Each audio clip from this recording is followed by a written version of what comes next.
Good morning, everyone. I welcome you all on the behalf of StudyIQ IAS English. My name is Pritesh Mathurkar. Morning Anup, morning Aditi, morning Stuti. Hope you are doing the best in your life and that you are on the right track. So I extend my warmest regards to everyone, to those of you who are watching me live, and also to those who are joining me for the first time today, and also to those who will be watching me as per their convenience. Okay. So myself Pritesh Mathurkar, being the primary faculty for analyzing the current affairs of the Hindu newspaper. So with you all, I intend to take you on a journey wherein we do the analysis of the Hindu newspaper from the utilitarian perspective, wherein you can use this content into getting good marks in prelims as well as mains. So using the analysis, I tend to cover roughly 30 to 40 marks in your prelims and approximately 100 to 300 marks in your mains. And if GS paper 3, if essay comes in our purview, it may go up to 500 plus marks.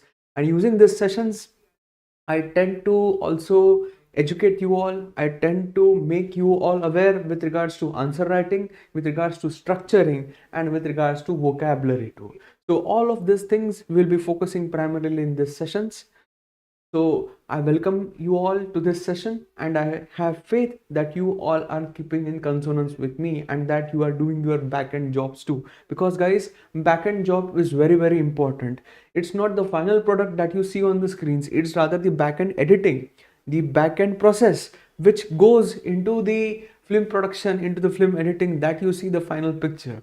So it's just like the tip of the iceberg, guys. So all you see is the tip of the iceberg, but at the base, that is the greater amount of hard work, that is the greater amount of midnight oil that you have to burn. Okay. And guys, today I'm giving you this quote in this direction only. So as promised, my every lecture will start from a very famous quote from a very famous personality. And after that, I will introduce you to that day's relevant current affairs of the Hindu newspaper, wherein I will be giving you this discussions in the form of PDFs directly after the session is over. So the moment this session ends, you will be getting the same content which you are seeing on this interactive flat panel, and you will all be able to work upon that content. Okay. So the famous quote today is of, I don't need to mention this person's name, is of the father of modern India, is Mahatma Gandhi. So why I'm giving you this quote, that the fear of disease kills more men than the disease itself? Because guys, today is a special day for me, because with you all today I have completed 1 month of this current affairs session. With you all today I have done roughly 31 sessions of the analysis of Hindu. So it's a special day for me, because it takes time for your trust to be on me. It takes time that you show confidence in me, that you show faith in me. And I am very much thankful to each and every one of you, those who are watching me in this 31st session, that yes, you have maintained that bond between us, that yes, you are in consonance with the way I am teaching you, the way I am expecting you to work upon the things. So now it's but natural that once time progresses, once the content starts to get overlapping, once the content starts to get piled up, so the feeling is but natural that how are we able to handle such a heavy amount of content? How should we move ahead with this? So it's just like that, when the content increases, when the pressure increases, you tend to buckle down. So majority of the times it has been found that the aspirants, those who were worthy of clearing civil services examination, but they could not clear it. Why? Because they fear the failure. They fear that they did not have the requisites, that they did not work hard, that they did not have that kind of acuity to clear civil services examination. So it's the fear of this examination which basically stops genuine aspirants like you all, those who are watching me today live. So it's just like that, this fear will engulf you in short amount of time, that how are we able to handle such a quantum of work, how will we able to exert ourselves so much in this examination. So hence the quote that the fear of disease itself has killed more men than the disease itself. So it's the fear of you not qualifying, it's the fear of the shame which you think you will befit if you do not qualify this civil service examination. But guys, please remember, the game is not about winning and losing. The game is about being there. The game is about exerting yourself on a daily basis. The game is about you burning the midnight oil every day. You sleeping and you waking up a new person every morning. And every morning you should start with a fresh vigor. Every morning you should start with a fresh determination that yes, whatever targets we have set, we will come apart. So I am not a faculty who believes in motivation. See, motivation, if you go by the history of motivation, so it's a very westernized kind of thing. It's a very American society kind of thing that you need to be motivated in life. You need to do this, you need to do that. Why? Because capitalism works basically on selling anything. So if there is lack of motivation in selling any product, be it social media, be it smartphones, be it any kind of thing, like in Western capitalist society, the society works on the selling and buying. So anything which can be sold, even characters are being sold. So that is how they function. So they require motivation. Why? Because selling and buying, if you are not interested in materialistic things, so how will you do the business? How will the economies of the West flourish? Whereas if we come to Oriental cultures, guys, there is no need of motivation. Why? Because we are all spiritually awakened. We know that we do have a greater purpose in our life. And what is that purpose, guys? To be a person or to become a person who can have an impact on others' lives. There is no greater joy in this world than someone coming and telling you that because of you, sir, madam, my life has improved. Because of you, sir, madam, my life has bloomed and I'm happy, my family is happy. So that are the ultimate blessings. Hence in India, we believe on blessings, that please keep on showering blessings. Why? Because we don't require that motivation. We are all spiritually awakened. And hence, you shouldn't be thinking in this way that you require motivation, that there is a disease called as fear. No. According to Mahatma Gandhi, it is the disease of fear which has killed more men than the lack of their motivation or the lack of their will to do that. So don't beg for motivation. Don't be dependent on anyone to motivate you. You yourself are the motivation. And don't fear the failure. Okay, you will experience failure every day. Mind you, in this preparation, guys, you will experience failure on a daily basis, and that is what I want each and one of you to face. Actually, you should face failure every day, every hour, dare I say every second. Why? Because these failures will teach you to move ahead. Okay, so please remember this very famous quote, that it is the fear of disease that has killed more men than the disease itself. So it's basically the fear, it's basically the shame, it's basically the lack of will to do that under the edges, that yes, we will suffer a failure that you are not attempting. So please attempt properly, please set your targets properly, and please be heavily determined. Don't be dependent on motivation. No, if you are dependent for motivation on somebody, you are not on the right track. Your will should be very astute. You should be heavily determined. You should be heavily passionate about doing so. Okay, so let's start today's session on a very positive note. And this being the first 1 month session, so there is also a treat for you all today. So today we only have 3 articles, and that too the severity score of the articles is less than 5. So today's session will be fairly easy go session, wherein the articles are not that important, just 3-4 terms are important in the articles. So it's a treat for everyone you today, and the severity score is less than 5. Those who are watching me for the first time today, I have Ayappa. I guess he is coming for the first time. So Ayappa, morning. So in each lecture, I tend to give you a severity score of the articles as to how the articles are important from prelims perspective or from mains perspective. So today's severity score is less than 5. And most all of the articles are important from prelims perspective, and one article is also important from opinion based formation, wherein you will be having an informed opinion with regards to the interview. So there are certain articles in Hindu which are important from prelims perspective, there are certain articles in Hindu which are important from mains perspective, and there are certain opinion based articles too. So please get this straight. Okay, there are also opinion based articles too in Hindu. So these articles are important for you forming informed opinion, for you improving your character and your personality, because ultimately what is being sold in civil service examination is the way you present yourself. So what you are seeing me this Pritesh Mathurkar, which you are seeing live on camera, this is basically my personality. Okay, I am not able to showcase you my character. My character will be showcased by the determination, by the efforts which I put in these sessions. But what you are seeing me on this camera, this complete face, everything is basically my personality. So there are certain articles in Hindu which are important from personality development, from opinion based formation. So the first article Hindu of today, and I was so much waiting for this personality to write the article because she is my most favorite personality in the entire Hindu group, and her name is Suhasini Heather. Okay, so if you can see, just wait a bit, I have not opened that article. Okay, her name is Suhasini Heather. She is the chief international correspondent of Hindu, and you will not find any more beautiful articles on international relations than this lady. And I also had the prestige of meeting this lady. There was some dialogue going on in New Delhi's Hyderabad house, so we went there and I did have a word with her, and I had a word with Rakesh Sood sir, the person whose article we did just last week. So very much informed lady, very astute lady in terms of writing, the language which she puts, and the perspective which she develops. So this article, a long drawn for India's diplomatic test. So a long drawn test for India's diplomatic skills.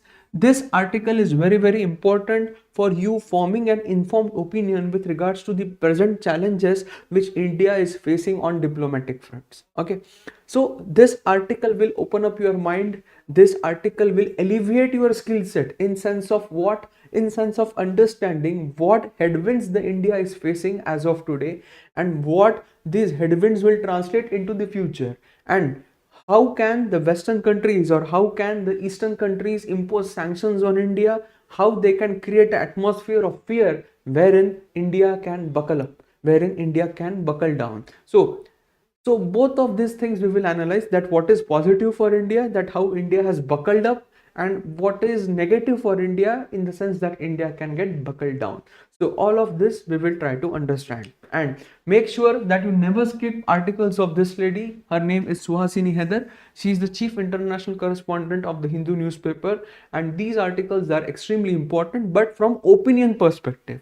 I'm not asking you to jot the point down. I'm only asking you to listen to me. I'm only asking you to get whatever I'm speaking so that it gets imbibed in your personality. So it's just like the eternal light falling on you today. So just sit back, relax and listen. So the picture is now starting. So we will have an interval after this article. Okay, let's move ahead. So basically, this article is trying to paint you the picture of the present diplomatic challenges for India, where is India is standing, and what is the future scope, and how are the future challenges being translated into. Okay, so let's start. Okay, as Prime Minister embarks on a week-long journey to Japan, Papua New Guinea, and Australia from May 19th, a number of substantial global issues are on the anvil of his discussion with leaders of the G7 outreach in Hiroshima, Japan, as well as during his travels from there, with bilateral issues taking a backseat to India's position in the multilateral sphere. So now you are having G7 meeting in Hiroshima, Japan. For the first time, Indian Prime Minister will be going to Hiroshima. You all know Hiroshima was battered by atomic bombings during the ending phases of World War II in the year 1945. So for the first time, an Indian Prime Minister is going to that place. And now we are moving from bilateral relationship to multilateral relationship. Bilateral relationship means what? The relationship between two countries. So let's say if India and US are working together, it will be called as bilateral relationship. But if India is working as a host, if India is working with every goddamn country in the world, wherein we try to account for each and country's stance, wherein we try to work on each and country's differences with us, so it is called as the multi-pronged approach. It is called as the multilateral diplomacy. Please understand, wherein we engage with the world as a singular entity. If anyone asks you the difference between bilateralism and multilateralism, so bilateralism is the engagement on two fronts. So two countries are engaging, it will be called as bilateralism. But if we are engaging in multilateralism, so we are engaging with the entire world as a single entity. So for us, no country will be bigger, no country will be smaller. Every country will be a representative of the world. Hence, the word multi-pronged approach or multilateralism. Okay. Let's move ahead. So now bilateralism is taking a backseat in India's diplomatic front. We are now advocating for multilateral approach. This mandate is a very careful balance between the two ends of increasingly polarized world that has been blown apart by the Russia-Ukraine war. This is also a world that looks uneasily at facing the geopolitical challenge from China. So now these are the present challenges of India on the diplomatic front. So you have geopolitical challenge from China, you have worries over trade access, you have supply chain reliability, food and energy security. So you all know China is now going for hard diplomacy. Recently, China brokered down the deal between Saudi Arabia and Iran.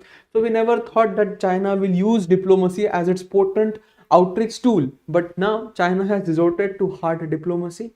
So now China is engaging on a geopolitical front. Up till now, China was not that much engaging on geopolitical front, but now China is actively pursuing hard diplomacy based approach, and China is emerging as an active player, as an active adversary in the geopolitical landscape. You also have worries over trade access. You remember in the last week only we discussed the carbon border adjustment mechanism. So the carbon taxes which Europe is trying to impose on India, so you have tariff barriers, you have lack of trade access to Indian goods everywhere. So you have retaliatory measures being imposed on us. So that kind of issues. You have supply chain reliability. All of you know where are the global supply chains coming from? From China. And after pandemic, entire supply chain market was disrupted, especially the semiconductor industry.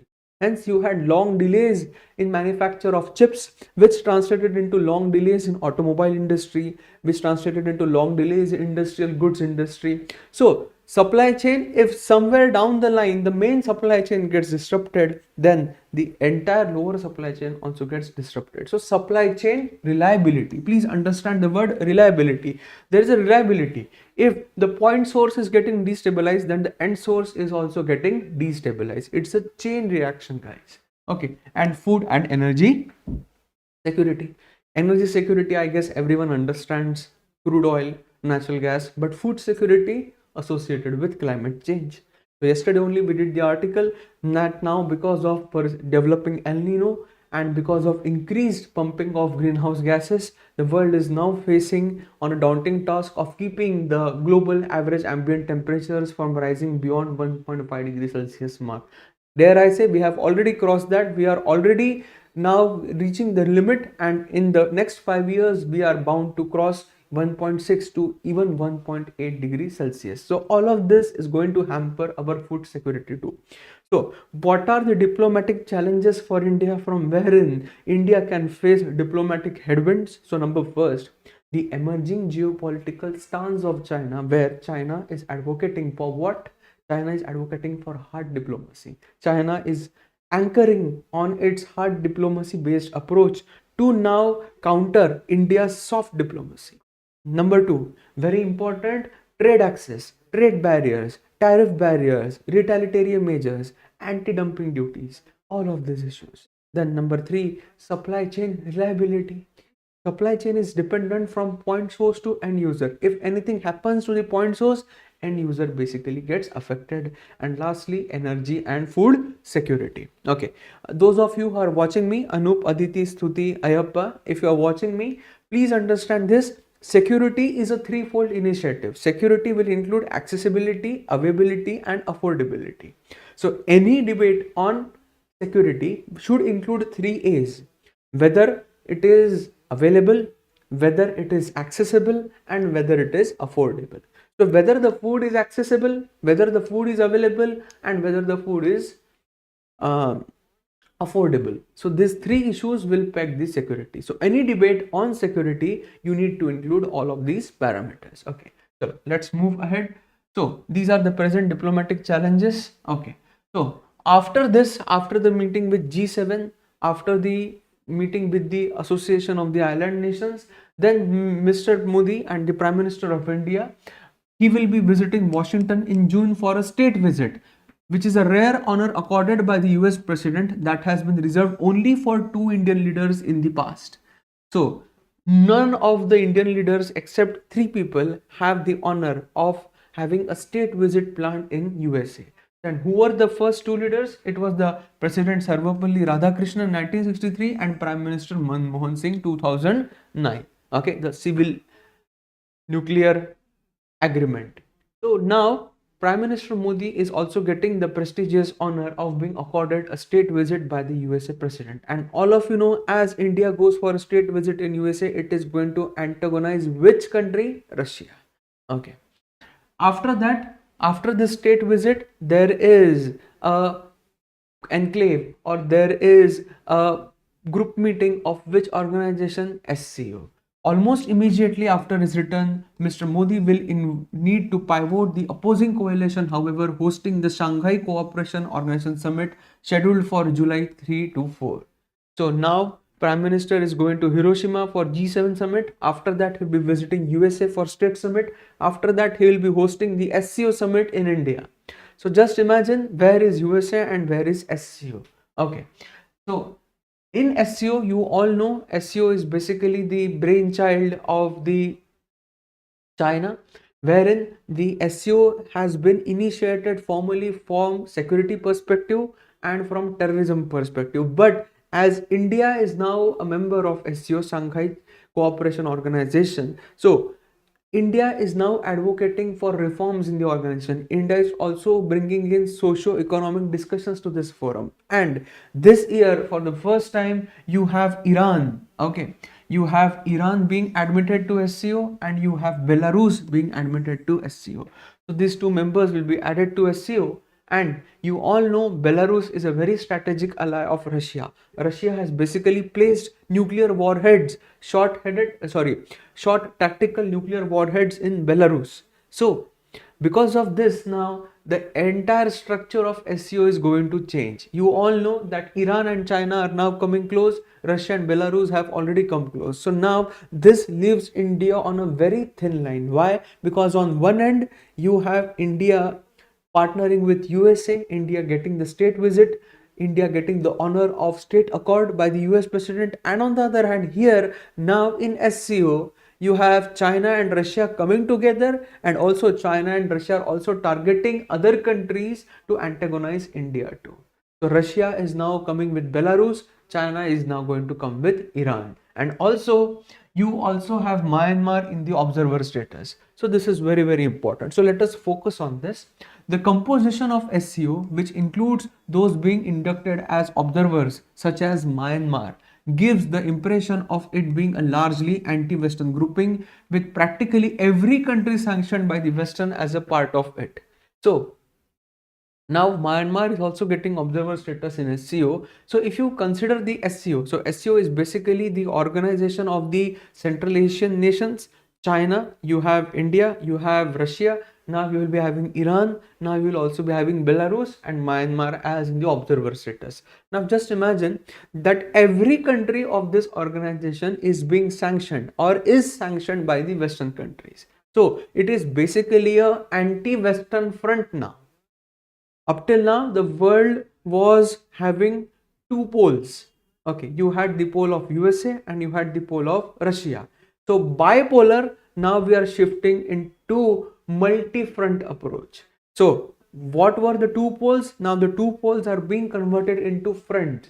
You need to understand this transition. What is this front? One front is the anti-Western front, which will now act against the sanctions, and the entire Western front, wherein the Western front is trying to impose sanctions on the Eastern front. Why? Because they are not being vocal about the Russia's aggression on Ukraine. So now the polarity is now getting converted into fronts. So fronts, whenever these fronts will now collide, it is bound to create atmosphere of instability. Okay, let's move ahead. India has comfort in its common stand against unilateral sanctions such as those against Russia. But here, India can have certain comfort in the sense that India is basically not advocating for unilateral sanctions against Russia, and rather no country of the SCO is also advocating for unilateral sanctions against India. So India can enjoy that comfort that it is in common stand against the unilateral sanctions such as against Russia. Now, China and even Russia were allowed to overshadow more substantiate multilateral outcomes. This is particularly annoyance to Central Asian countries that have always insisted that no bilateral issues are to be brought up at the SCO. Now, what happened that in the last month you had the foreign ministers of SCO meeting, and there India opened up bilateral talks with China and Russia. But this has antagonized the Central Asian nations. Why? Because the Central Asian nations always were against opening up of bilateral funds in SU. They always advocated that this is an organization, so every country should be represented on the same level, but India is not doing so. So this has basically antagonized the Central Asian nations. Okay, this is particularly annoyance to Central Asian countries that have always insisted that no bilateral issues are to be brought up at SCO, lest it go to the way of other regional South Asian grouping, the South Asian Association for Regional Cooperation. So the bilateral issues can be discussed under SARC but not under SCO. So basically, bilateralism is the issue for Central Asia. The Central Asian nations, they don't advocate for bilateral relationship. Why? Because all of the Central Asian nations are the result of the breakup of USSR. So they fear that if Russia comes as a headwind for them on the diplomatic front, so they will be severely underrepresented on the global front. And you remember recently that you had constitutional reforms in Uzbekistan, wherein the president has won the referendum to rewrite the entire constitution. So see how everything is interlinked. Here in SCO, the Central Asian nations are advocating that you shouldn't go for bilateralism. Why India is opening up bilateral fronts with Russia and China? You all know why India is doing that, so as to have a counterbalance for the West. But the Central Asian nations are against this. So see how much India has to tackle on a global front. Okay, let's move ahead. After the SCO summit, Mr. Modi will be back to European Union as the chief guest at France National Bastille Day Parade. Visits to other European capitals are likely. August will see yet another turn with BRICS summit in South Africa. So after G7 summit, Prime Minister is going to America for state visit. After that we have SCO. After that he is the chief guest at the France Bastille Day, the National Day of France. And after that you also have BRICS summit. So just imagine how much juggling it needs to be done. Okay. So in the BRICS summit, an alternative BRICS payment mechanism to dollar-dominated international system along with other ideas are on agenda, seeking to be built up a counter narrative to US, European Union combined. So now the BRICS nation are advocating that let us do away with the dollar-dominated international payment mechanism. Why do we need to make every payment in goddamn dollar? Why can't we have our own indigenous payment mechanism wherein we will try to advocate for each country's fiat currency?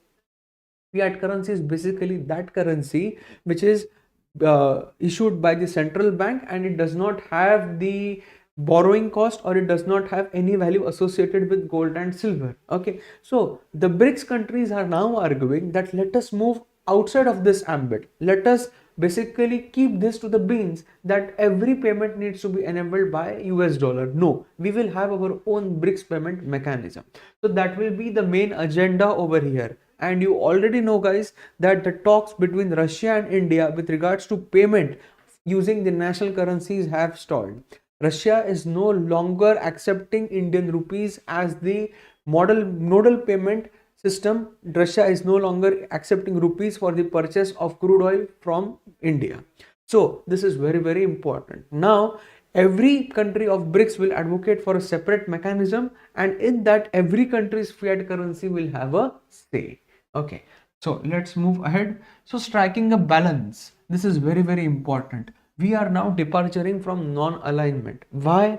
Because the global situation are warranting us. On one end you are having war, on one end you are having trade barriers, on one end you are having supply chain issues, on one hand you are having energy security and food security issues. So how come we can not move from non-alignment to multilateralism? Okay, the timing of this engagement is no accident, nor it is explained by the India's traditional adherence to the principle of non-alignment. Okay, if anything, Prime Minister has consistently refused to attend non-aligned movement in person summits thus far and has preferred his own version of multi-directional engagements. This word is very, very important. Now, which kind of engagements will we be having? We will be having multi-directional engagements. So, a new word for you all, guys. It was up till now multi-pronged approach, multi-pronged strategy. But now, how will be our engagements? Our engagements will be multi-directional. So, we'll move in the north, we'll move in the south, we will move in the west, and we'll move in the east. Dare anyone stop us? If anyone stops us, we will just fold our hands. Namaste. So that will be our multi-directional engagement. And see, that is how we Indians are basically. Okay, we welcome everyone with our folded hands, but if someone crosses the limits, then this hands get folded in this way. Okay, jokes apart, let's move ahead. Okay, it is to the India's credit that it continues to maintain this balance and is being countered by the countries across the global divide, even as it seeks to hold out against the two nuclear armed land neighbors at its frontiers. So it is basically a thing of pride for us. It is basically a thing wherein India should be given credit for what, that it continues to maintain this balance and is being countered by the countries across the globe divide, even as it seeks to hold against the two nuclear armed land neighbors. We have China and we have Pakistan. While India's attempts at being a balancing force are playing out more visibly, okay, whereas the global scenario is moving somewhere down. So now the West Asia is pivoting towards China, West Asia is also pivoting towards America. You need to understand this very, very properly, guys. So please listen to me, those of you are watching me very carefully. 10 years back, okay, Saudi Arabia, UAE, the Arabian countries, the Persian Gulf countries, they were not opening up. Why? Because they were all relying on liquid gold, that is the crude oil, so black gold. But now every Persian Gulf country knows that the future is electric, the future is green. So now the predominant industry on which their country was running, it is now going into the shambles. So now they have to open up. Why? Because unless and until they introduce capitalism in their country, how can they have development? This is a very important thing. Why? Because do you have agriculture in Persian Gulf? Do you have agriculture in Arabian Peninsula? No. Can their country develop agriculture as their primary occupation? No. Do they have IT industries? No. Do they have the requisite population? No. So the only thing which they can do is to give the people the silver or the gold or the titanium spoon of capitalism, because that is the only way to churn their wheels of economy. So now just imagine, 5 years back there were no theaters in Saudi Arabia. If the women folk wanted to see a movie, they couldn't go because there were no theaters in Saudi Arabia. So 7 years back women got driving rights. 5 years back theaters opened up in Saudi Arabia. Before that, there were no public theaters. And you all know, once you go to theaters, you will eat popcorn, you will eat burger, you will eat pizza, and all of the capitalism will flourish. Once you start eating junk food, you will get lifestyle diseases. The medical fraternity benefits. Once the medical fraternity starts benefiting, every goddamn industry will start benefiting. So it's how the capitalism works. Introduce you to new phenomenon, introduce you to new frontiers, and you get engulfed in them. So that is why the West Asia is now increasingly pivoting towards the Western hemisphere for what? For capitalism, and towards East for what? Security. So they want China and Russia as their security partners, but they want the West to be their economic partners. So this is what is happening. So China anchoring deal for Saudi Arabia with Iran, it's from a security perspective, whereas Saudi Arabia opening up its economy for capitalism is basically their economic perspective. Okay, please listen to my words very, very properly. In diplomacy, what comes first are sovereign interest. What comes first are national interest. So if your national interests are not there, you are not having a diplomatic approach. Those of you who are appearing, or those of you who are aspiring for Indian Foreign Service, please get this straight. If you are a diplomat, what should come as the most paramount importance to you? National interest. First, national interest, that there can be commercial interest too, but commercial interest will not supersede national interest. First, you should advocate for national interest. Okay, so let's move ahead. Okay, recently, France's latest reiteration of strategic autonomy after French President Macron's visit to Beijing indicates that even the Western coalition has features in this point. Okay, so even in the West, the countries like France or Germany are advocating for their own strategic economy. Why? Because the geopolitics is changing. Clearly, autonomous strategy or multi-alignment has paid off for India in this critical year. So India is also pursuing its own autonomous strategy. What is the autonomous strategy of India? The multi-directional engagement. Okay, so this complete article is about the multi-directional engagement of India. Okay, so now what can be the future headwinds or which can be the future black swans for India, wherein India will need to be cautious about? The first, major aggression by China. China should not resort to major aggression along LAC. Okay, Russia basically becomes a problem for India if from being a strategic ally of India, it starts to antagonize India. So the recent failure of the payment problem or withholding supplies of defense hardware to India under the pressure from China. So Russia can also do that. Why? Because majority of the defense infrastructure of India, majority of the defense machinery of India is from Russia. So if Russia stops defense exports to India, our entire defense industry can collapse. So that is very important. Okay, and USA and Europe can also impose sanctions on India. Okay, so USA and Europe force a choice on India to go forward with unilateral sanctions for their increase in Russian inflows.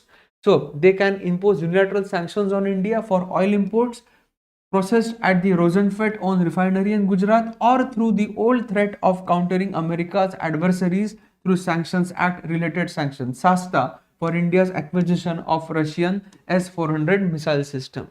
So India has also acquired the Russian S-400 missile defense system. The exact opposite to this is the patriotic missile system, is the Patriot missile system, which now Ukraine is using to thwart the Russian missile attacks. So USA can also impose sanctions under SASTA. Why? Because India is importing S-400 missile system. This is called as S-400 Triumph missile system. Or it can also impose unilateral sanctions in India in the way that India is importing crude oil from Russia and basically exporting petroleum products to the Western countries. So it's all a big hypocrisy. Basically, you don't need to worry about this. It's all a big part of hypocrisy. What is important is that India should maintain its stance very, very properly. Okay, so let's move ahead. Given the high stakes involved, in the next 100 days will decide whether India can retain its reputation in forging a fair balance between its conflicting interests across the global divide while remaining a gracious and successful host as the world comes home for G20. Because after this, you also have G20 summit in India, wherein Prime Minister Modi will welcome every world leader to this summit. So please understand, this diplomacy is the balance of strategic interest and all world friendly relations. So if you are able to maintain your strategic interest, if you are able to sustain in this atmosphere and you are still able to advocate for your own national interest, and you are working and you are basically welcoming every world country with folded hands, you are winning on diplomatic front. And as of now, we can say that India's multi-directional engagement has won on this front. Okay, so guys, this was one of the most important articles of today. I hope this article is clear to you. Nothing to summarize, just getting the hang of words. Multi-alignment strategy, multi-directional engagement, okay, strategic interest, okay, welcoming the whole world as a single guest, and most importantly, the future headwinds or challenges for India, what the world can do. So China can have an aggression along LAC. Russia can basically stop defense exports to India. Okay, USA and Europe together can impose unilateral sanctions on India, or USA can use SASTA to counter India's import of Russia's S-400 Triumph missile system. So all of these are the challenges. Okay, so one of the most beautiful articles up till now written by this very famous personality, Suhasini Haidar. I hope this article was clear to you all. Nothing to summarize, just plain simple reading. Okay, the next article today is with regards to green bonds. Again, nothing to summarize, but important from prelims perspective. So we'll quickly cover up this article in 5 minutes. Okay. So what are basically the green deposits? Okay. So green deposits are not very different from regulated deposits that bank accept from their customers. The only major difference is that the bank promised to earmark the money they receive as green deposits towards environment friendly projects. So if you are buying a green bond from a bank, so if you are giving money to the bank in the form of a green bond, so that money will be utilized by the bank to finance what? To finance environmentally sustainable projects, because today's era is the era of sustainable development. So any money which is going to the bank under the purview of green bond will go towards environmentally sustainable projects. For example, a bank may promise the green bond deposits will be used towards financing renewable energy projects that fight climate change. So any new project which is fighting climate change, any new project which is trying to thwart the negative impact of climate change, which is advocating for a climate resilience, so that can be considered as a green bond. Okay.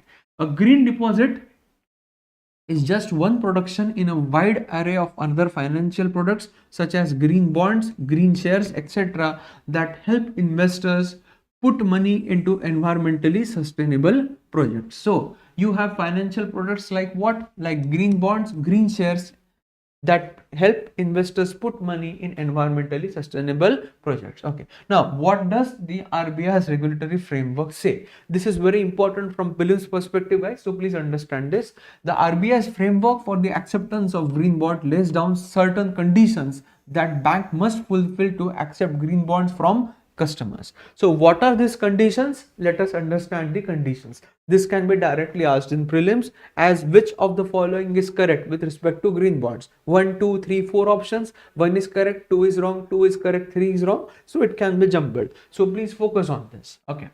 Firstly, the banks will have to come up with a set of rules or policies approved by their respective boards. So the board of the bank will sit, they will frame certain rules, they will frame certain policies, and all of these policies need to be properly adhered to, and all of these policies must be properly painted in the same format in front of customers. Okay, boards that need to be followed while investing green bonds from the customers. These rules need to be made public on the bank's website, and banks will also have to disclose regular information about the amount of green deposits received.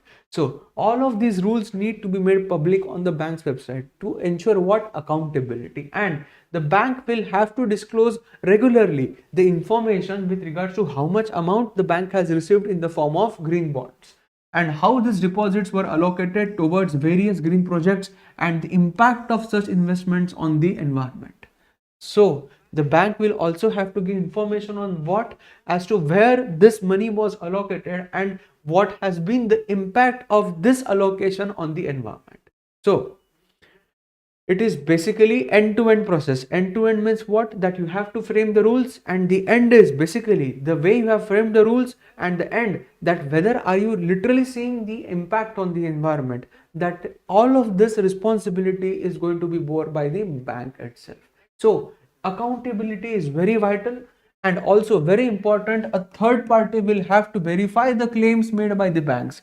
It's not that the bank has put up the rules on the website, the bank has said that yes, we have given this much money to this much project, and because of this project this much has been done on the environment front. So you need to have a third party to validate their claims. So scientific validation is going to be very important. So a third party will have to verify the claims made by the banks regarding the projects in which the bank invests their green deposits, as well as sustainability credentials of these business projects. So you need to validate the sustainable credentials, you need to validate where this money has been deposited. Okay, so these are the regulatory framework of the RBI with regards to the green deposits. Okay. Now, this is very important from prelims perspective. The RBI has come up with a set of sectors that can be classified as sustainable and thus eligible to receive green deposits. These include what? Renewable energy, waste management, clean transport, energy efficiency, and afforestation. Please remember, afforestation is also included. So what are the sectors in which the banks can issue green bonds. You have renewable energy, you have waste management, you have clean transportation, you have energy efficiency, and lastly you also have afforestation. So these are the 4 to 5 sectors wherein green bonds can be issued. Okay, and banks will be barred. So what are the areas in which the banks cannot issue green bonds? Number first, fossil fuels. Number two, nuclear power. Number three, tobacco. Number four, gambling. Number five, palm oil. And number six, hydropower generation too. So hydropower generation is not included in the green deposits. It is not included in green bonds. Please understand this very properly. Why? Because in India, hydropower projects have severely lacked EIA assessment, environmental impact assessment, and one of the prerequisites is that the banks need to give an account of the impact of such investments on the environment. Hence, hydropower generation is not there in the green bonds gambit. Very important from prelims perspective. Don't commit the mistake. I'm again being very blunt. I'm speaking in a very angry manner to all of you. Please don't be foolish to commit such mistakes in prelims. It will cost you your attempt, it will cost you your life. And I don't want each and any one of you to cost this, such silly mistakes to cost you attempt, to cost you your life. Otherwise, you end up in a very silly note and you commit these forced errors and you end up getting not qualified. So make sure that you get this straight. Okay, hydropower generation is not included in the green bonds. Why? Because in hydropower generation in India, you don't have proper environmental impact assessment mechanisms. And one of the prerequisites of issuing green bonds is that the banks will have to issue the impact of such investments on the environment. And hence, afforestation is included, but hydropower generation is excluded. Okay. The new rules are aimed at preventing greenwashing. Please remember this term, greenwashing. Okay. Normally, UPSC focuses on such terms in prelims. Okay. So please understand this term very properly. Okay. The new rules are aimed at preventing greenwashing, which refers to making misleading claims about the positive environmental impact of an activity. Okay. So let's say I have given money to a bank with regards to the green deposit, and the bank has said that yes, we have invested the money in this project, and basically the money was used for some other shady purpose and there was no particular impact on the environment. So you are basically satisfied that I have given money to the bank for green deposits, but actually has it translated into as a sustainable impact on the environment? No. So this is called as greenwashing, wherein you just feel satisfied that yes, you have given money, but actually that is not translating into greening of the environment. Okay. A bank could also invest in projects that are not environment friendly, perhaps because such projects offer higher returns under the guise of green investing. So what do you mean by greenwashing? So greenwashing is basically the banks investing money in such projects which offer higher returns under the disguise of green investment. So this is not done, guys. So please remember the word greenwashing. Okay. Lastly, will green deposits help depositors, investors, and the environment? Okay. So depositors who care about the environment may get some satisfaction from investing their money in environmentally sustainable investment projects, but the critics argue that the green investment products are often just a way to make investors feel good about themselves, and that these investments don't really do much good to the environment. So again, it's an ethical dilemma that whether if I'm giving my money to a bank in the form of green bond, whether that is actually being translated into. So ethical dimension. Okay. Secondly, in a complex world where any action involves second order effects that are difficult to see, it can be extremely hard to know if a project is really environmentally sustainable. What do you mean by second order effects?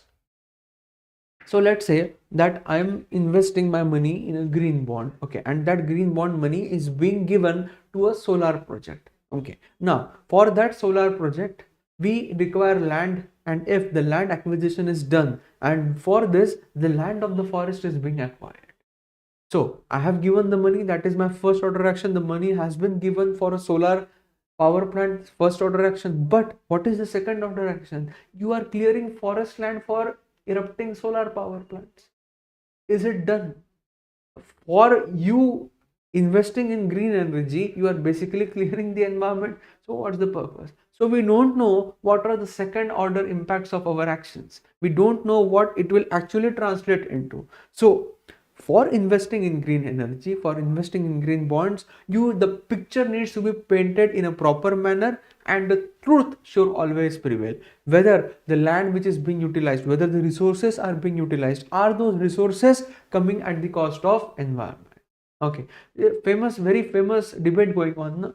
That electric cars today, they use approximately 10 times more energy than the energy which a normal car requires, which runs on IC, internal combustion engines, with regards to manufacturing. So already in the manufacturing of electric vehicle, you have already increased your carbon footprint 10 times that of your conventional vehicle. So what's the use of electric vehicles then? Okay, so such is this sentence, that second, in a complex world where any action involves second order effects that are difficult to see, you have given your money for setting up a power plant, solar power plant, but for that solar power plant you are clearing the forest. Can you see that? No.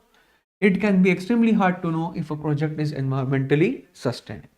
Okay guys, so this was the second article of today. Now the last article of today, very hypocritical article guys. Again, EU is in news. I told you EU is very notorious with regards to taxation. Okay, EU will always do what? You will always try to somehow dominate India. It will somehow always try to dominate the Oriental culture. So again, this news is with regards to that. Okay, EU norm threatens coffee and leather export. Okay, the European Union's approval this week for new deforestation regulations pose a threat to Indian exports of items like coffee, leather, paper, and wooden furniture, even as the government grapples with the implications of EU carbon border tax. This we have already done, that EU is going to introduce a carbon tax on those goods which manufacturing is not carbon neutral. So if you are exporting any good which is carbon intensive in terms of manufacturing, you will have a carbon tax. Now additionally, European Union is imposing which tax? Deforestation regulation, and basically the new regulation will affect what? Imports from produce grown on land where deforestation has taken place after December 2022, and will kick off for larger companies from December 2024, with smaller businesses required to comply by June 2025. So basically what European Union is going to do, Union is going to impose a tax on goods. Which goods? Such goods like coffee, like leather, like you also have wooden furniture from which the land has been cleared via deforestation. So if you are doing coffee plantations, so for that coffee plantations, if you have cleared the forest, then such goods will be taxed by the EU. So for up till now, European Union was saying that we will impose a carbon cess on such goods where the manufacturing process is not carbon neutral. Now European Union is also trying to impose a tax on such goods where deforestation has been done. Okay, so guys, this is very daunting. Why this is very daunting? You need to understand this. If you go to Europe, do you think that whatever development they have achieved without deforestation? Okay, all the forests in the Europe today are managed forests. There are no natural forests in Europe. You know this? Nobody understands this and nobody advocates for this. Majority of the forests in Europe today are managed forests. They are not natural forests. All of this forests were cleared for industrial growth. All of this forests were cleared for urban growth. And today, none of the natural forests are thriving in Europe except in some parts of the Alps region and in Scandinavia. Okay, so basically these countries lecture us, these countries advocate us that we are imposing a tax on such goods. But what about you yourself? See yourself first in the mirror. See what you have done to the world. See what you have done to your own land.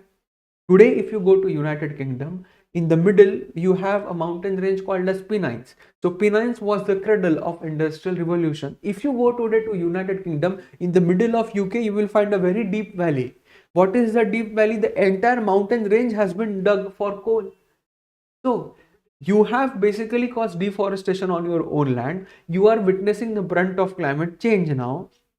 And you are now saying that this is all because of the third world countries. This is not done. You yourself are the historical polluter of this planet. You yourself carry the historical burden of climate change, and now you are saying that we will impose taxes on these countries. Why? Because now you are running out of money, now you are running out of resources for fighting climate change. So that's the hypocrisy of the Western countries. Blame everything on the third world countries, blame everything on the East, that it is because of them we are facing this.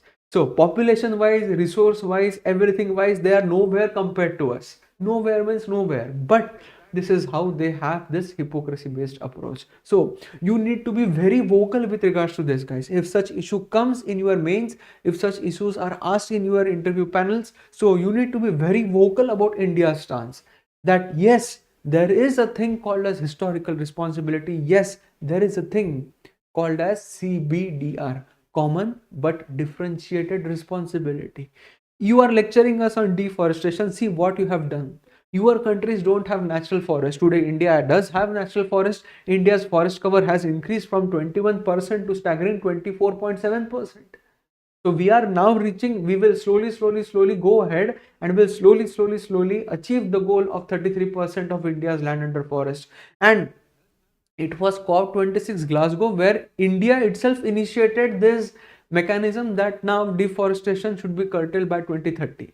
And now the European Union is saying the exact opposite, that now we will impose taxes on India for doing so. So big hypocritic approach of the EU, and EU is very notorious for this. So those of you who are basically aiming for Indian Foreign Service, if you get posted in EU, please make sure that you don't fall for this. Okay, so here guys, I sum up my today's session. My name is Pritesh Mathurkar.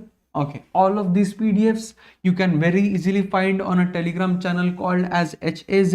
It is called as the Hindu Analysis Zone. You can make it special.